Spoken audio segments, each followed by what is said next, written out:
സംസ്ഥാനത്ത് പാമ്പുകടിയേറ്റ കേസുകൾ ശമനമില്ലാതെ തുടരുന്നു. കോഴിക്കോട് കിണറ്റിലെ വെള്ളം കോരുന്നതിനിടെ സ്ത്രീ തലനാരിഴയ്ക്കാണ് രക്ഷപ്പെട്ടത്. തിരുവനന്തപുരം പോലീസ് ട്രെയിനിംഗ് കോളേജിൽ പരിശീലനത്തിനിടെ പാമ്പ് പ്രത്യക്ഷപ്പെട്ടത് പരിഭ്രാന്തി സൃഷ്ടിച്ചു. ഇന്നലെ മാത്രം 21 പാമ്പുകടിയേറ്റ കേസുകളാണ് സംസ്ഥാനത്ത് റിപ്പോർട്ട് ചെയ്തത്. മരണങ്ങൾ കുറയ്ക്കുകയാണ് പ്രധാന ലക്ഷ്യമെന്ന് മന്ത്രി വീണ ജോർജ് പ്രതികരിച്ചു.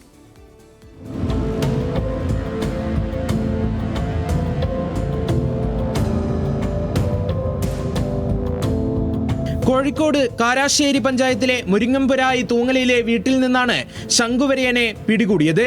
വീട്ടിലുണ്ടായിരുന്ന സ്ത്രീ കിണറ്റിൽ നിന്നും വെള്ളം കോരുന്ന സമയത്ത് കയ്യിൽ എന്തോ സ്പർശിച്ചു. പരിശോധിച്ചപ്പോഴാണ് പാമ്പിനെ കണ്ടത്. ഉടനെ വീട്ടുകാർ വനം വകുപ്പിന് കീഴിലുള്ള സ്നേക്ക് റെസ്ക്യൂ അംഗത്തെ വിവരമറിയിച്ച് പാമ്പിനെ പിടികൂടി. തിരുവനന്തപുരം പോലീസ് ട്രെയിനിംഗ് കോളേജിലെ പരിശീലനത്തിനിടയിലും പാമ്പിനെ കണ്ടെത്തി.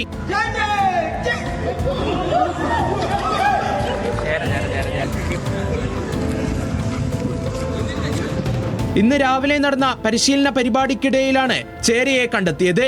ഇതോടെ കോളേജിൽ വ്യാപക പരിശോധന നടത്തി. ഇടുക്കി കുഞ്ചിത്തണിയിൽ 2 പേർക്ക് പാമ്പ് കടിയേറ്റു. ഏലക്കൽ സ്വദേശി 14-കാരനായ അജയ്, രാജകുമാരി സ്വദേശി പോൾസൺ എന്നിവർക്കാണ് കടിയേറ്റത്. പുലർച്ചെ ശുചിമുറിയിൽ പോകുന്നതിനിടെയാണ് പോൾസനെ പാമ്പ് കടിച്ചത്. വെള്ളിക്കെട്ടൻ ഇനത്തിൽപ്പെട്ട പാമ്പാണ് ഇരുവരെയും കടിച്ചതെന്നാണ് നിഗമനം. 2 പേരും അടിമാലി താലൂക്ക് ആശുപത്രിയിൽ ചികിത്സയിലാണ്. എറണാകുളം കൂത്താട്ടുകുളത്ത് മൂർഖൻ പാമ്പിന്റെ കടിയേൽക്കാതെ +2 വിദ്യാർത്ഥിനി തലനാരിഴക്കാണ് രക്ഷപ്പെട്ടത്.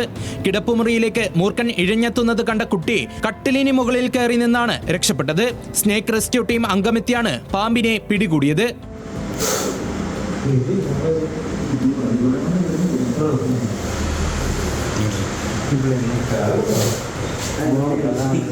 അതേസമയം പാമ്പ് കടിയേറ്റ കേസുകൾ വർദ്ധിക്കുമ്പോഴും മരണങ്ങൾ കുറയ്ക്കുകയാണ് പ്രധാന ലക്ഷ്യമെന്ന് മന്ത്രി വീണ ജോർജ് പ്രതികരിച്ചു.